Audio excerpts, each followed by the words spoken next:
அனைவருக்கும் அன்பு வணக்கம். நீங்கள் நேச்சரோடு இருக்கும்போது, அதாவது இந்த பிரபஞ்சமும் நீங்களும் தனியாக இருக்கிற அந்த ஒரு நேரம் இருக்குல்ல, அந்த நேரம் அதோட நீங்கள் ரொம்ப சீக்கிரம் கனெக்டடாக இருக்க முடியும். நீங்கள் ஒரு அமைதி நிலைமையில் இருக்கும் பொழுது உங்களுக்கும் இந்த பிரபஞ்சத்திற்கும் ஒரு எமோஷ்னல் ஹீலிங் நடக்கும். எமோஷ்னல் ஹீலிங்னா என்னன்னு தெரியுமா? உங்கள் மனசுக்குள்ளே இருக்கிற அத்தனை விஷயங்களையும், நல்லது கெட்டது, எவ்வளவு கஷ்டமான விஷயம் உங்கள் மனசில் எவ்வளவு துக்கங்கள் இருந்தாலும், இல்லை உங்கள் மனசுக்குள்ள மகிழ்ச்சிகளும் நிறைய இருந்தாலுமே, எல்லாமே இந்த பிரபஞ்சத்துக்கு நீங்கள் சொல்லாமலே தெரிய வைக்கக்கூடிய அந்த நேரம் தான் நீங்களும் இந்த பிரபஞ்சமும் தனிமையில் இருக்கிற அந்த நேரம். அந்த எமோஷ்னல் ஹீலிங் அப்படின்னா என்ன அப்படின்னா, நமக்கு அந்த எமோஷ்னல் ஹீலிங் கண்டிப்பாக தேவைப்படும். அதாவது நம்மளுக்குள்ள கொதிச்சிட்ருக்கிற ஒரு விஷயமாக இருந்தாலும், இல்லை நம்மளோட மகிழ்ச்சி, அளவற்ற மகிழ்ச்சியோ அளவற்ற துக்கமோ எதுவாக இருந்தாலும் அது ஒரு எமோஷ்னல் ஸ்டேட் தானே, ஒரு மனநிலைமை இல்லையா? அந்த மனநிலைமைக்கு மகிழ்ச்சியாக இருந்தாலும் நம்மளுக்கு ஷேர் பண்ண ஒரு ஆள் வேணும். அதே போல் நம்மளோட துக்கங்களையும் கஷ்டங்களையும் ஷேர் பண்ண ஆள் வேணும். மகிழ்ச்சியாவது 4 பேர்கிட்ட சொல்லிடலாம், ஆனால் துக்கத்தையும் சொல்ல முடியாத கஷ்டத்தை வச்சுக்கிட்டு போராடுறவங்களாம் யார்கிட்ட போய் சொல்ல முடியும்? இல்லை சொன்னாதான் நம்ம அளவுக்கு அவங்களால புரிஞ்சிக்க முடியுமா அப்படின்னா நிச்சயமாக இல்லை. ஆனால் நீங்கள் சொல்லாமலே உங்கள் மனசில் இருக்கிற துக்கங்களையும் துயரங்களையும் என்ன சொல்ல வரீங்க அப்படிங்கிற அந்த விஷயத்தையும் இந்த பிரபஞ்சம் புரிஞ்சுக்கிறதோட மட்டும் இல்லாமல், நமக்கு தேவையான அந்த ஆறுதல், அந்த அமைதி, ஒரு ஸ்ட்ரென்த்து அது கொடுக்கும் பாருங்க. அதுதான் இந்த பிரபஞ்சம் கொடுக்குற ஹீலிங் நமக்கு. இது எப்போ நடக்கும்? ஹீலிங் அப்படின்னாலே, அதாவது உங்களை மனசை நான் ஹீல் பண்ணுறேன், குணப்படுத்துதல் அப்படின்னு பேர். அப்போது இந்த பிரபஞ்சம் நம்ம எதையுமே நம்மளால் எல்லா நேரங்கள்லையுமே சொல்லிகிட்டு இருக்க முடியாது இல்லையா? சில நேரங்களில் கண்களில் கண்ணீர் மட்டுமே வரும். நம்ம அந்த பிரபஞ்சமும் நம்மமும் தனியாக இருக்கிற அந்த நேரத்தில் வாய் விட்டு கூட சொல்ல முடியாது, மனசுக்குள்ளே கூட சொல்ல முடியாது. அதை அப்படியே நம்ம கண்களில் கண்ணீர் பொங்கி வரும். அந்த அளவுக்கு சந்தோஷமும் சரி துக்கமும் சரி, என்கிட்ட இது மாதிரிலாம் நான் இருக்கேனே, எனக்கு இப்படிலாம் இருக்கே, நான் இதிலேருந்து எப்படிலாம் இன்னும் அதிகமான உயர்நிலைமைக்கு வரணும் அப்படின்னு நினைக்கும் போது அந்த கண்களில் கண்ணீர் பொங்கி வரும் பாருங்கள். அது இந்த பிரபஞ்சத்திற்கு சொல்லாமலே புரியும்.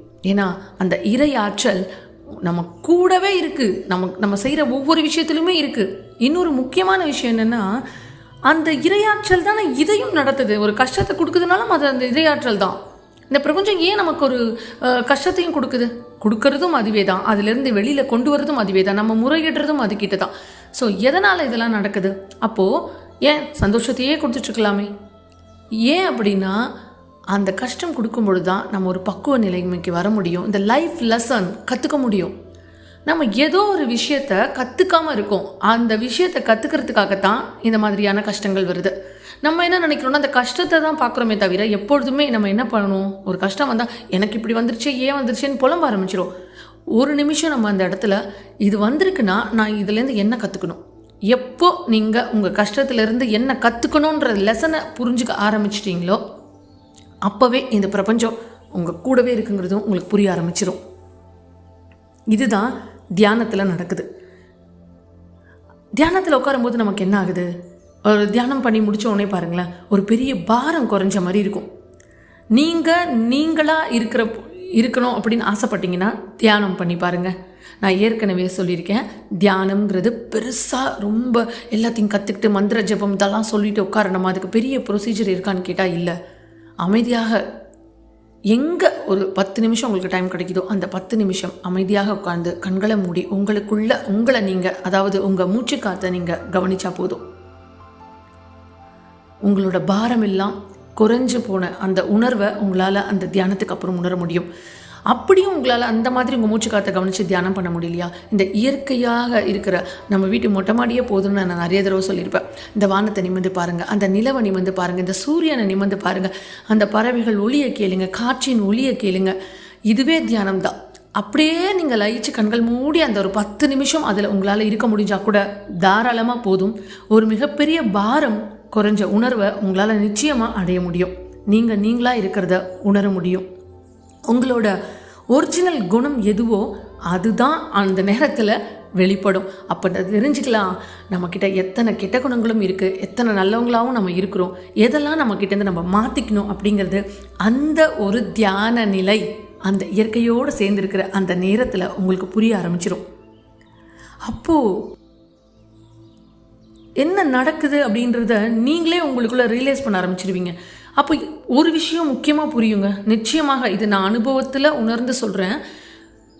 நமக்கான அந்த 10 நிமிஷம் நேரத்தை ஒதுக்கி தியானமோ இல்லை இயற்கையை கூடயோ ஸ்பெண்ட் பண்ணும்போது என்ன நடக்குதுன்னா, உண்மையாகவே நான் யார், நான் என்ன பண்ணிட்டுருக்கேன்ற நம்மளை பற்றின அப்போ தான் நம்மளை பற்றியே நம்ம கவனிக்க ஆரம்பிப்போம்.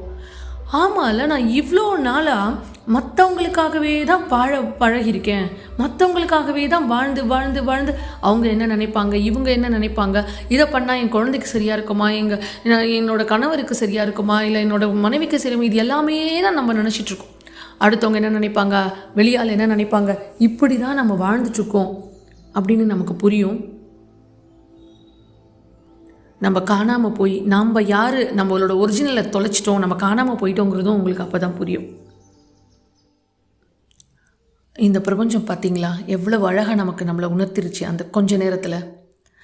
உண்மையாகவே யாருக்காக ஓடுறோம், என்ன ஓடுறோம், எதுக்காக ஓடிட்டுருக்கோம், எதுவுமே தெரியாமல் பண்ணிகிட்டு இருக்கும்போது ஒரு பிரேக் போட்டு அந்த 10 நிமிஷம் நமக்காக நம்ம யோசிக்கும்போது இந்த பிரபஞ்சம் ரொம்ப அழகாக புரிய வச்சிரும். உன்னை நீ மறந்து போயிட்ட, உன் சந்தோஷத்தை மறந்துட்ட, உனக்குன்னு இருக்கிற நல்ல குணங்களை மறந்துட்ட, உனக்குன்னு உள்ள இருந்த ஒரு குழந்தைத்தனமான அந்த குணம் இருக்குல்ல, அதை நீ மறந்துட்ட. எப்போ பார்த்தாலும் அடுத்தவங்களை பற்றின நினைப்பும், அடுத்தவங்க என்ன சொல்லுவாங்க, இன்னொருத்தவங்களுக்காக வாழறதும், ஃப்யூச்சரை நோக்கி ஓடுறதும், பாஸ்ட்டை நினச்சி கவலைப்படுறதும், ஒரு நொடி கூட இந்த செகண்டில் நீ இல்லவே இல்லைங்கிறத நமக்கு உணர்த்திடுங்க இந்த பிரபஞ்சம். நம்ம அந்த பிரபஞ்சத்துக்கு கூட இருக்கிற அந்த கொஞ்சம் நேரம் இருக்குல்ல, எந்த எதிர்பார்ப்பும் இல்லாமல் இருங்க.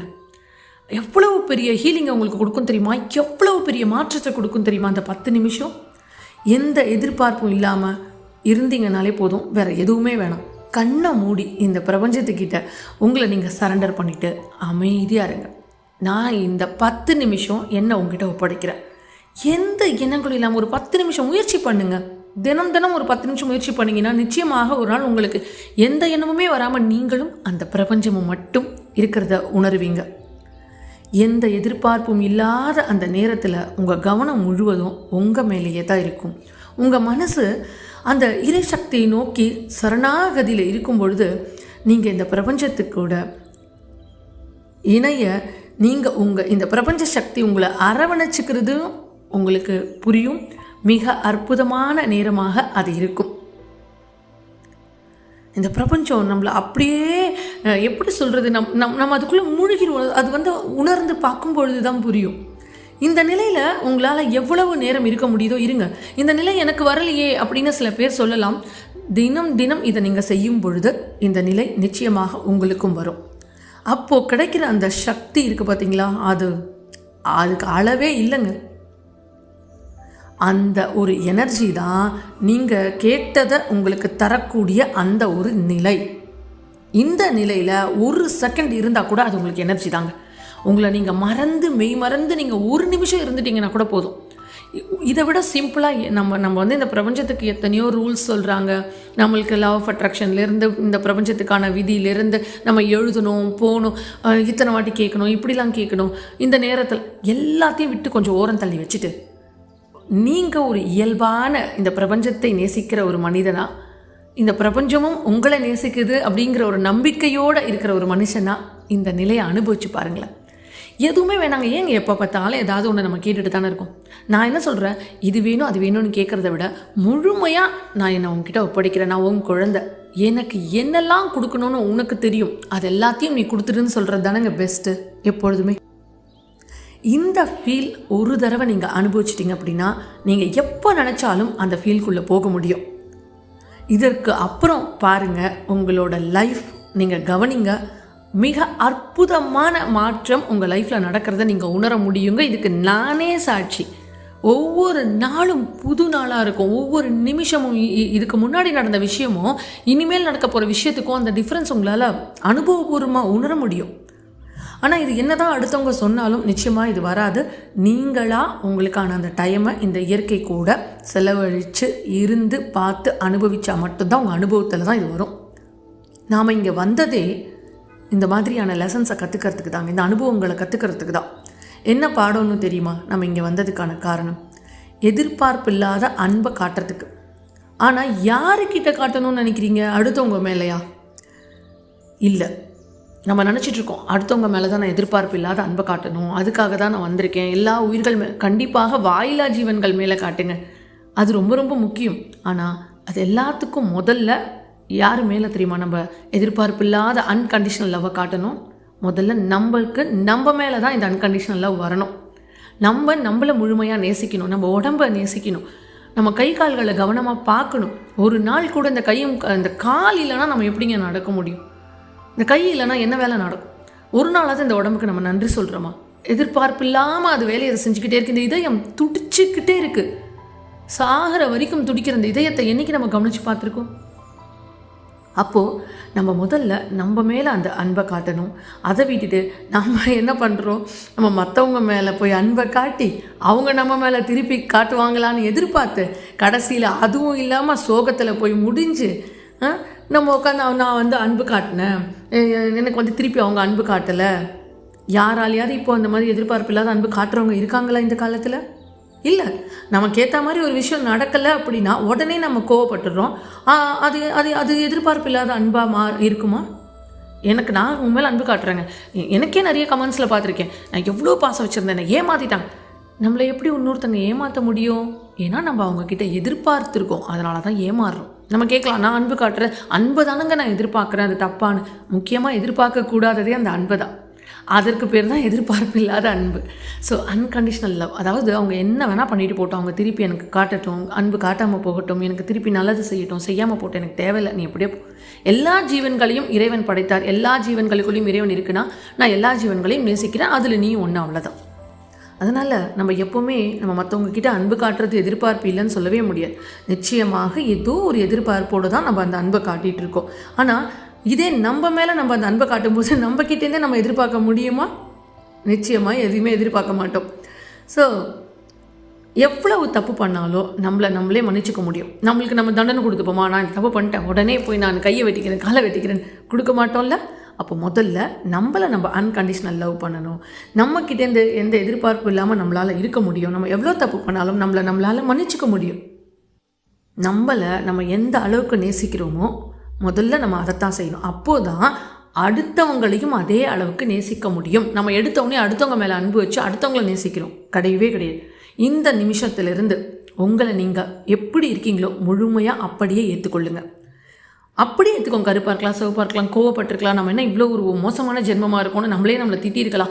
எப்படி இருந்தாலும் நான் தானே, இப்படி தானே என்னை கடவுள், இப்படி தான் என்னையும் கடவுள் தானே இப்படி தானே படைச்சாரு, நான் இதுலேருந்து என்ன மாற்றிக்கணும், என்னை கடவுள் படைச்சாரு நான் இப்படியே இருந்துட்டு போகிறேன்னு சொல்லக்கூடாது. என்கிட்ட என்ன குணங்கள் சரியில்லையோ அதை மாற்றிக்கணும், அதை கற்றுக்கணும். அதுதான் லைஃப் லெசன். அதுக்கு தான் இறைவன் நமக்கு இந்த மாதிரியான கஷ்டங்களை கொடுக்குறாங்க, அவ்வளோதான். அதனால் நீங்கள் எப்படி இருக்கீங்களோ உங்களை அப்படியே நீங்கள் ஏற்றுக்கோங்க. இதை நீங்கள் அக்செப்ட் பண்ணால் மட்டும்தான் அடுத்த நிலைமைக்கு நம்மளால் போக முடியும். இதுதான் நம்மளோட முதல் லைஃப் லெசன். என்ன தெரியுமா? நம்ம எப்படி இருக்கோமோ நம்மளை அப்படியே நம்ம முழுமையாக ஏற்றுக்க பழகிக்கணும். எது நடந்தாலும் ஏற்றுக்க ஆரம்பிச்சிடுவோம். நன்றி உணர்வுன்றது தானாகவே நமக்குள்ளே வர ஆரம்பிச்சிடும்.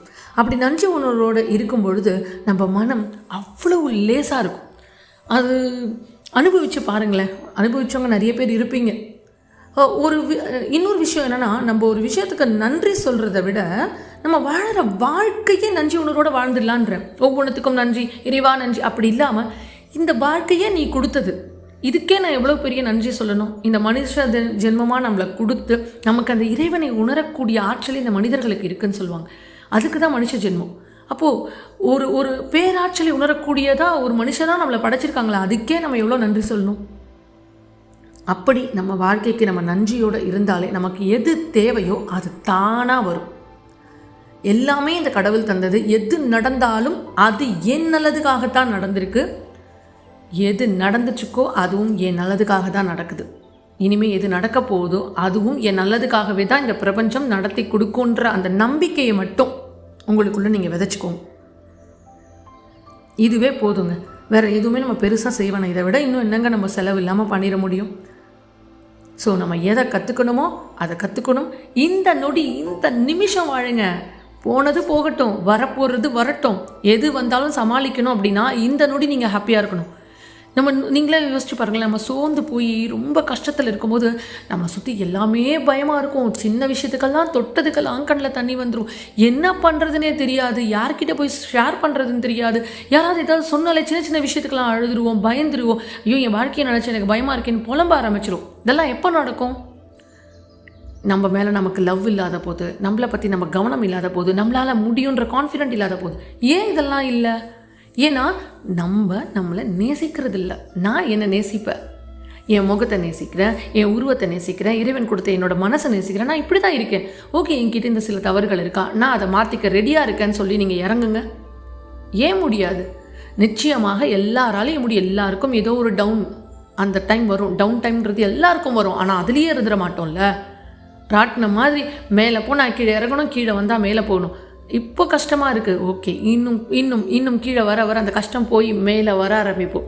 மேலே வந்தே ஆகணும். இந்த வாழ்க்கை சுழற்சியில் எல்லாருமே கீழே போனால் மேலே வரணும், மேலே போனால் கீழே வரணும்.